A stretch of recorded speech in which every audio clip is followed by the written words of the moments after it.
नमस्कार, आप देख रहे हैं जी बिजनेस और आपके साथ मैं हूं अनुया यादव। जी हां, बजट तैयारियों के बीच पर्सनल इनकम टैक्स की दरों को लेकर वित्त मंत्रालय में चर्चा शुरू हो चुकी है। जी मीडिया को मिले शुरुआती प्रस्ताव की जानकारी के मुताबिक टैक्स मुक्त आय की सीमा मौजूदा 2.5 लाख से बढ़ाकर 4 लाख रुपए तक करने पर विचार किया जा रहा है। मौजूदा टैक्स स्लैब में 3 की बदले 4 टैक्स रेट लाने पर वित्त मंत्रालय में विचार हो रहा है। सरकार नोटबंदी के बाद रियायतें देकर खपत की भरपाई के विकल्प के तौर पर इस प्रस्ताव पर विचार कर रही है। क्या सरकार के पास लोगों को राहत देने के लिए स्कोप है, और इसी पर चर्चा करेंगे, लेकिन उससे पहले देखिए हमारी ये report. That so much money which was operating as loose cash in the system has today come into the banking system. It has to be accounted for. Where taxes had not been paid, taxes would now be recovered. The taxation levels would be much higher than what is currently being collected. This would also enable the government at some stage to make taxes more reasonable, which applies both to direct and indirect taxes. नोटबंदी की कड़वी दवाई के बाद सरकार budget में tax रियायतों की मीठी गोली पर विचार कर रही है। जी मीडिया को मिली एक्सक्लूसिव जानकारी के मुताबिक शुरुआती विचार विमर्श में इनकम टैक्स की लिमिट मौजूदा 2.5 से बढ़ाकर 4 लाख करने पर चर्चा हो रही है। चर्चा इस बात की भी हो रही है कि 4 से 10 लाख के लिए 10% टैक्स प्रस्ताव किया गया है, जबकि मौजूदा 2.5 लाख से 5 लाख रुपए के लिए 10% टैक्स लिया जाता है। 10 से 15 लाख के लिए 15% टैक्स रेट का प्रस्ताव है, जबकि मौजूदा 5 से 10 लाख के लिए 20% टैक्स लगता है। 15 से 20 लाख की कमाई पर 20% टैक्स का प्रस्ताव है, जबकि मौजूदा 10 लाख से ज्यादा पर 30% का टैक्स लगता है। 20 लाख से ज्यादा की इनकम है तो उस पर 30% टैक्स का प्रस्ताव दिया गया है, जबकि मौजूदा 10 लाख से ज्यादा इनकम पर 30% टैक्स लिया जाता है। टैक्स की दरों में बदलाव के पीछे कई दलीलें दी जा रही हैं। पहला ये कि नोटबंदी के बाद कई सेक्टर्स में खपत कम होने से कामकाज धीमा हुआ है, जिसकी भरपाई के लिए टैक्स रियायत दी जा सकती है। दूसरी दलील ये भी दी जा रही है कि स्लैब में रियायत से ज्यादा लोग टैक्स दायरे में आएंगे। ये भी कहा जा रहा है कि इनकम टैक्स डिक्लेरेशन स्कीम और ताजा नोटबंदी के बाद सरकार की टैक्स आमदनी बढ़ेगी। ऐसे में सरकार के पास टैक्स रियायतें देने की गुंजाइश पैदा हो सकती है। आप फाइनेंस मिनिस्टर हैं, आपको क्या लगता है कि इस स्थिति से फाइनेंस कैसा रहेगा देश का और जनता का? मैं ये सोच रहा हूं कि इस देश की जो मैक्सिमम जनता है, मेजॉरिटी की, उसको सबको इसका लाभ होगा। वित्त मंत्रालय के अधिकारी हर साल टैक्स स्लैब और टैक्स रेट बदलाव पर माथापच्ची करते हैं, लेकिन अंतिम फैसला इस बात को देखकर किया जाएगा कि सरकार के वित्तीय घाटे पर इसका किस तरह का असर होगा और वाकई में कंप्लायंस कितना बढ़ेगा। तरुण शर्मा, जी मीडिया, मुंबई। और चलिए आपको बताते हैं कि अलग अलग जो इनकम ब्रैकेट है उसके प्रस्तावित टैक्स स्लैब से हिसाब से आखिर आपको कितना फायदा यहां पर होगा। फिलहाल जो लिमिट है वो 2.5 लाख रुपए तक की है। 2.5 लाख रुपए तक आपको कोई टैक्स नहीं देना होता है, और अगर 5 लाख रुपए तक की आय में मौजूदा टैक्स जो है वो 25,000 रुपए आपको देना होता है। लेकिन अगर नए स्लैब के हिसाब से देखा जाए तो आपको सिर्फ और सिर्फ 10,000 रुपए देने होंगे। ये प्रस्तावित टैक्स है जो हम आपको बता रहे हैं, और इसका मतलब ये है कि आपकी जो सेविंग होगी वो यहाँ पर 15,000 रुपए तक की होगी। ये 5 लाख रुपए तक की आय का टैक्स हम आपको बता रहे हैं और प्रस्तावित है ये। हम आपको ये भी बता दें कि अगर ये चेंजेस किए जाते हैं तो बड़ा फायदा यहाँ पर आम आदमी को होगा। 10 लाख रुपए तक की आय है उसके लिए फिलहाल एक शख्स जो है वो 1,25,000 रुपए का मौजूदा टैक्स देता है, लेकिन अगर बदलाव यहाँ पर किए जाते हैं तो प्रस्तावित 60,000 रुपए है, और आप जो यहाँ पर पैसा बचाते हैं हम आपको बता दें वो 65,000 रुपए के करीब करीब है। ये 10 लाख रुपए तक की आय की हम यहाँ पर बात कर रहे हैं, लेकिन देखिए अगर आपकी आय यहाँ पर 20 लाख रुपए तक है तो जो फिलहाल टैक्स है जो 20 लाख रुपए तक की आय के लिए शख्स कोई देता है तो वो 4,25,000 रुपए टैक्स देता है सालाना। प्रस्तावित जो टैक्स है वो 2,40,000 रुपए का है, यानी कि आपको जो यहाँ पर फायदा होगा वो देखिए 1,85,000 रुपए का फायदा। ये 3 स्लैब यहाँ पर हमने आपको बताए। प्रस्तावित 4 स्लैब है, 2.5 लाख रुपए तक की छूट फिलहाल है, लेकिन हो सकता है कि आपको यहाँ पर 4 लाख रुपए तक की छूट मिल जाए। मेरे साथ 3 खास मेहमान आज इस कार्यक्रम में मौजूद है। वेद जैन है जो कि वाइस प्रेसिडेंट है एसोचैम के, साथ ही साथ असीम चावला साहब है, टैक्स एक्सपर्ट है। उनसे ये जानने की कोशिश करेंगे कि आखिर यहाँ पर किस तरह से आम आदमी को फायदा होगा। और डीएस सक्सेना भी मेरे साथ जुड़ेंगे जो कि फॉर्मर प्रिंसिपल चीफ कमिश्नर है इनकम टैक्स के मुंबई से। उनसे भी हम यहाँ पर बात करने की कोशिश करेंगे। वेद जैन साहब, जो प्रस्तावित टैक्स यहाँ पर स्लैब बनाने की सरकार कोशिश कर रही है, 2.5 लाख से बढ़ाकर इसे 4 लाख करने की कोशिश कर रही है, is it actually possible to give this relief? देखिए, सरकार ने जो मुहिम छेड़ी है ब्लैक मनी के अगेंस्ट में, और उससे अगर रेवेन्यू की कलेक्शन होती है तो डेफिनेटली टैक्स के रेट कम होने चाहिए। जो कि टैक्स जो लगाए जाते हैं वो एक्सपेंडिचर को मीट आउट करने के लिए, इंफ्रास्ट्रक्चर डेवलप करने के लिए और सोशल वेलफेयर स्कीम के लिए लगाए जाते हैं। तो पहले सरकार अपना खर्चे का एस्टीमेट बनाती है और उसके बाद वो सरकार टैक्स की कलेक्शन के बारे में सोचती है। क्योंकि जो खर्चे हैं, अगर वो टैक्स की कलेक्शन की बॉयंसी आती है तो डेफिनेटली सरकार को टैक्स रेट कम करने चाहिए। क्योंकि टैक्स रेट कम करने से एक और बेनिफिट जो होता है इनडायरेक्ट, जिसे हम कहते हैं कि उससे कंप्लायंस इंप्रूव करता है। जब कंप्लायंस इंप्रूव करता है तो एक विशियस सर्कल शुरू हो जाता है, कैस्केडिंग इफेक्ट होता है कि ज़्यादा लोग टैक्स देंगे तो ज़्यादा टैक्स आएगा तो टैक्स रेट कम होंगे, टैक्स रेट कम होंगे तो फिर और ज़्यादा लोग टैक्स देंगे तो उससे और इफेक्ट आता है। तो ये इंडस्ट्री की शुरू से डिमांड रही है, शुरू से कहा है कि अगर आप टैक्स रेट कम्पिटिटिव कर देंगे तो कंप्लायंस इंप्रूव कर देगा। मेरा कहना है इंडिविजुअल टैक्स रेट के साथ साथ कॉर्पोरेट रेट में भी वित्त मंत्री जी ने वादा किया हुआ है कि वो 30 से 25% पर लेकर आएंगे। और हमारा ऐसा मानना है कि इस बजट में कॉर्पोरेट रेट के अंदर भी रेट के 30 से बढ़कर घटकर 25 आएंगे। और जो आपने स्लैब दिखाए हैं, हमारा ऐसा मानना है कि ये स्लैब तो मिनिमम है जिसमें सरकार को चेंज कर देने चाहिए और बहुत मुश्किल नहीं होना चाहिए। ओवरऑल रेवेन्यू की कलेक्शन बॉयंट रहेगी इस साल में। और जैसा सरकार का आइडिया है, सरकार डिजिटल इकोनॉमी की तरफ बढ़ रही है, सरकार कैशलेस इकोनॉमी की तरफ बढ़ रही है, तो जिससे ज्यादा से ज्यादा ट्रांजैक्शन रिपोर्ट होंगी तो टैक्स रेट कम होने चाहिए। तो क्या वेद जैन साहब, आने वाले दिनों में पॉसिबल है कि 4 लाख की जिस लिमिट की हम बात यहाँ पर कर रहे हैं वो बढ़कर 5 लाख भी हो सकती है, जैसा कि एसोचैम ने यहाँ पर सिफारिश भी की थी? नहीं, देखिए क्या है कि थ्रेशोल्ड लिमिट तो बढ़ानी ही पड़ेगी। क्योंकि थ्रेशोल्ड लिमिट में क्या है कि हम सब्सिस्टेंस लेवल कहते हैं कि एक परिवार के अंदर जो 5 लाख रुपए की अगर इनकम आती है तो उसे खर्चा चलाना पड़ता है। Income tax in personal taxation हमेशा एबिलिटी टू पे पे लगता है कि आपकी कैपेसिटी क्या है, एबिलिटी क्या है। जितनी आज की डेट में एक परिवार में खर्चा होता है, जो महंगाई की दर है उसको हिसाब में रखा जाए तो ये मान के चलना चाहिए कि हाँ, आज की डेट में 5 लाख रुपए तक की मिनिमम थ्रेशोल्ड लिमिट पर टैक्स नहीं होना चाहिए। इससे आम नागरिक जो 4 करोड़ टैक्स पेयर है उनको भी राहत मिलेगी, उनको एनकरेजमेंट मिलेगा।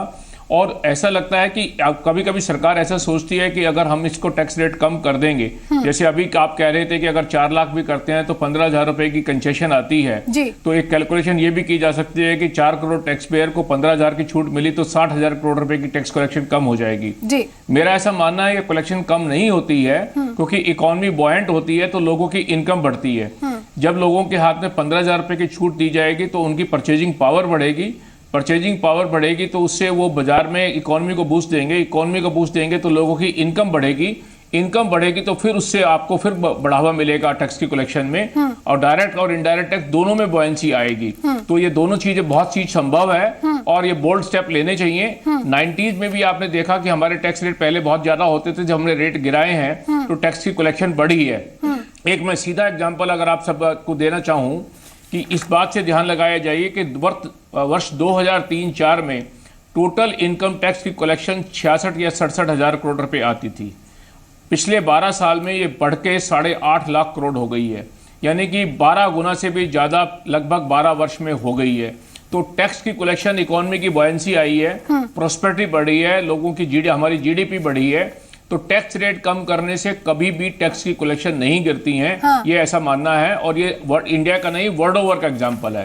इंडिया इससे और कम्पिटिटिव बनेगा, वर्ल्ड ओवर कम्पिटिटिव बनेगा। बिल्कुल, ज्यादा कोशिश क्योंकि यहाँ पर, बिल्कुल सर, कोशिश यहाँ पर ये है कि ज्यादा से ज्यादा लोग जो है वो टैक्स यहाँ पर चुकाएं। मेरे साथ असीम चावला साहब भी हैं जो कि टैक्स एक्सपर्ट है। असीम जी, मेरे पास एक डेटा यहाँ पर मौजूद है जिसके बाद महाराष्ट्र और दिल्ली कुल मिलाकर यहाँ पर 53% जो टोटल इनकम टैक्स है वो यहाँ पर देता है। और मैं बताऊं कि करीब करीब 5 करोड़ 17 लाख लोग हैं जो यहाँ पर टैक्स देते हैं। अगर ये स्लैब यहाँ पर बढ़ाया जाता है और जिस तरह से डिमोनेटाइजेशन के बाद बैंकों में बहुत सारा पैसा आया है, आप अगर एस्टिमेट बता सके कि सरकार को करीब करीब यहाँ पर कितना कॉर्पस मिलेगा?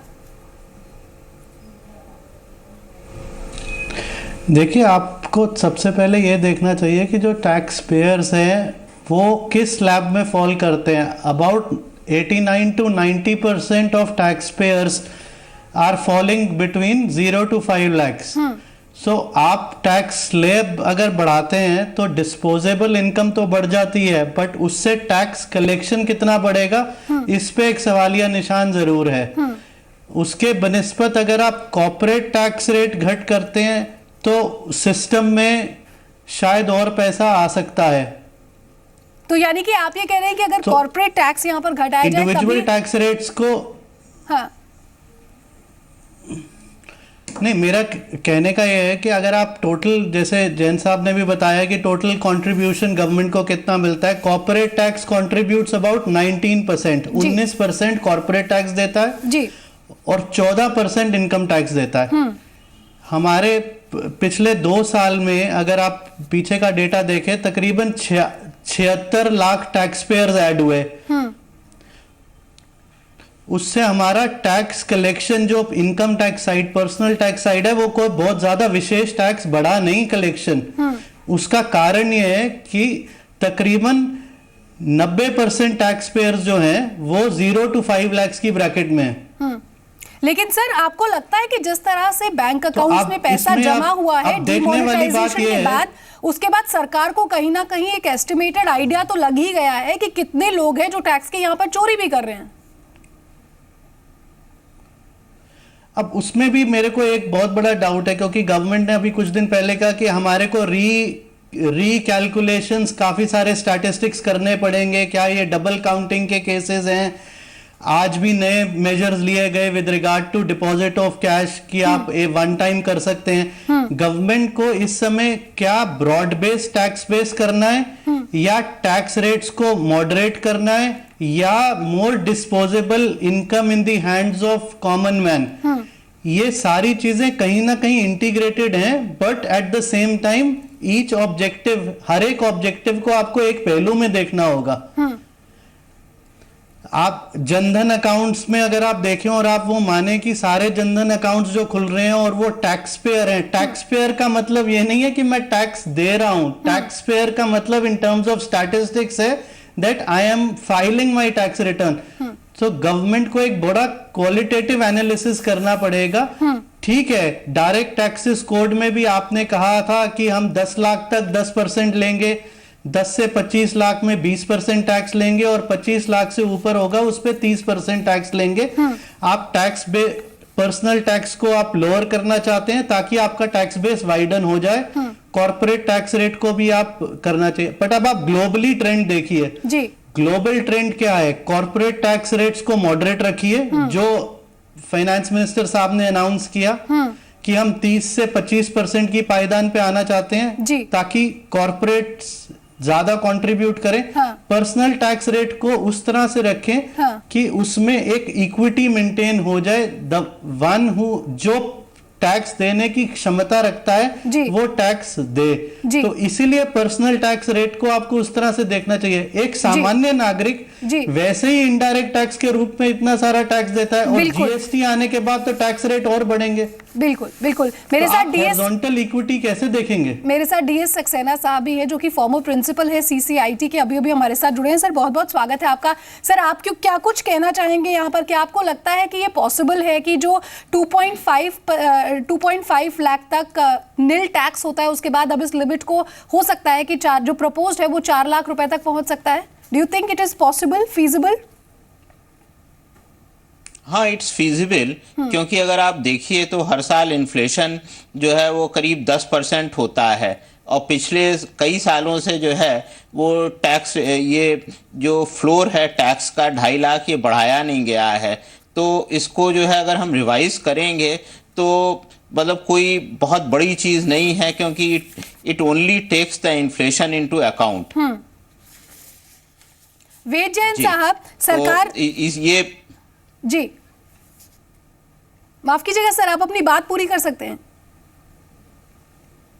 नहीं, मैं ये कह रहा हूं ये एक इंसेंटिव जैसे काम करेगा, क्योंकि जो छोटे बिजनेसमैन हैं, छोटे ट्रेडर हैं, ये लोग जो हैं चाहेंगे कि हम लोग टैक्स नेट में आए और वो टैक्स जमा करेंगे, तो ये एक बहुत अच्छा स्टेप है और ये लेना चाहिए। जी जी जी, मेरे साथ वेद जैन साहब भी है। वेद जैन साहब, सरकार बात तो बहुत बड़ी बड़ी करती है, कई बार कहती है हर बार कि हमारे पास ज़्यादा से ज़्यादा रेवेन्यू जनरेट करने का और ज़्यादा से ज़्यादा टैक्स हासिल करना है, क्योंकि तमाम तरह की स्कीमें होती हैं या फिर जो तमाम सुविधाएं वो आम जनता को देना चाहती है, लेकिन कहीं ना कहीं पर बहुत बार वो नहीं भी दे पाती है। क्या हम ये उम्मीद कर सकते हैं कि जिस तरह से टैक्स स्लैब्स में चेंजेस होंगे, फिर चाहे कॉर्पोरेट टैक्स में कुछ सुधार यहाँ पर किया जाए, उसके बाद आने वाले दिनों में स्थिति थोड़ी सुधर सकती है?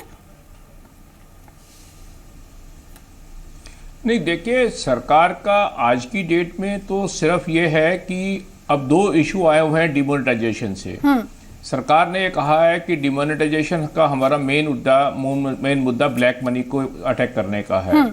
अब सरकार ने साथ साथ ये भी कहा है कि शायद ब्लैक मनी के साथ वो लेस कैश की इकोनॉमी की तरफ बढ़ने की कोशिश कर रहे हैं। अब क्योंकि क्या हुआ है कि डिमोनेटाइजेशन से कहीं ना कहीं ये तो मान के चलना पड़ेगा कि इकोनॉमी अफेक्टेड हुई है और कुछ ट्रेड और बिजनेस को भी अफेक्टेड आया है। ये सभी इकोनॉमिस्ट का ऑल ओवर से, इंडिया से और हर जगह से ये परसेप्शन है कि डिमोनेटाइजेशन से थोड़ा बिजनेस पे इफेक्ट पड़ा है। अब इससे इफेक्ट पड़ने से ये भी लग रहा है कि सरकार की टैक्स में कलेक्शन बढ़ेगी और बयानसी बढ़ेगी। तो सरकार अपना तरफ से सोच रही है कि डिमोनेटाइजेशन करने से जो टैक्स की कलेक्शन बढ़ रही है और इकोनॉमी पे जो इनडायरेक्टली इफेक्ट आया है उसको कवर अप करने के लिए जरूरी है कि बिजनेस को इंसेंटिवाइज किया जाए, बिल्कुल, लोगों की परचेजिंग पावर बढ़ाई जाए। बिल्कुल, इसीलिए सरकार ने ये सोच सकती है कि क्यों इससे टैक्स की जो कलेक्शन बढ़ी है, क्यों ना मैं टैक्स के रेट गिरा के लोगों के हाथ में परचेजिंग पावर बढ़ा दूं, जिससे जो डिमोनेटाइजेशन का इकोनॉमिक इफेक्ट आया है वो न्यूट्रलाइज हो जाए। आपने देखा होगा कि आज उसी बारे में सरकार ने एक और घोषणा कर दी कि जो कैशलेस इकोनॉमी में कलेक्शन आएगी, टर्नओवर आएगी, उसके ऊपर जो हम एक प्रिजम्पटिव 8% का टैक्स रेट लगाते थे तो उसको सरकार ने 6% कर दिया है। तो अब एक हमारे यहाँ इनकम टैक्स में प्रोविजन 44 एडी में प्रोविजन है, जब 2 करोड़ रुपए तक की जो जी वेद जैन साहब, तो आने वाले दिनों में क्या ये पॉसिबल है कि इंटरेस्ट रेट में भी कोई गिरावट देखने को मिले? नहीं, वो तो स्वाभाविक है और होनी भी चाहिए कि देखिए 14 लाख करोड़ में से, जैसे वित्त मंत्री जी कह रहे थे कि हम सारा पैसा वापस नहीं लाएगा नई करेंसी में, तो उससे स्वाभाविक है कि अगर ये 14 लाख करोड़ बैंक में जमा होता है तो 2 या 3-4 लाख रुपए बैंक में वापस एक्स्ट्रा डिपॉजिट आएगा और वो पैसा सरकार को लोगों को एडवांस देने में यूटिलाइज करना चाहिए। मीडियम और स्मॉल स्केल लोगों को पैसा फंड अवेलेबल करना चाहिए, जो उनका बिजनेस डिमोनेटाइजेशन जो इफेक्ट हुआ है उसको न्यूट्रलाइज करने के लिए उसको कंसेशनल रेट ऑफ इंटरेस्ट पे एडवांस देना चाहिए, जैसे किसान फार्मर्स को और आर्टिसन को देती है। ऐसे स्मॉल ट्रेडर, बिजनेसमैन, मीडियम वालों को सबको 10 से 15 लाख का एडवांस दे और रेट ऑफ इंटरेस्ट भी 8 से 10% रखे ताकि उनको इंसेंटिवाइज हो। उससे क्या होगा कि जो कैश उनके हाथ से चला गया, जो इकोनॉमी का पार्ट था, ये बैंक के चैनल के रूप में आ जाएगा और उससे इकोनॉमी को बूस्ट मिलेगा। तो इसलिए रेट ऑफ इंटरेस्ट तो कम करने की बहुत सख्त जरूरत है ताकि इंडस्ट्री को फिलिप मिलेगा, ट्रेड को फिलिप मिलेगा। एक बात हमें जरूर ध्यान में रखनी चाहिए कि देश का, राष्ट्र का भला इसी में है कि इकोनॉमिक ग्रोथ होती रहे, उसी से एम्प्लॉयमेंट जनरेट होगी, उसी से हमारा जीडीपी बढ़ेगा, उसी से लोगों की प्रॉस्पेरिटी आएगी। बिल्कुल, प्रॉस्पेरिटी उसी से आएगी, कलेक्शन भी उसी से। वेजन साहब, एक छोटा सा ब्रेक, के पास इंफ्रास्ट्रक्चर में खर्चा करने का पड़ेगा। जी, एक छोटा सा ब्रेक मैं यहाँ पर ले रही हूँ। ब्रेक के बाद एक बार फिर हाजिर होंगे। हमारे तमाम खास मेहमान हमारे साथ बने हुए हैं और देखिए 2.5 लाख तक अभी आप नील टैक्स देते हैं, लेकिन अगर 4 लाख तक की ये सीमा बढ़ा दी जाती है तो आपको बहुत ज्यादा इससे फायदा मिलने वाले हैं। टैक्स स्लैब 3 से घटाकर बढ़ाकर यहाँ पर माफ कीजिएगा 4 भी किए जा सकते हैं।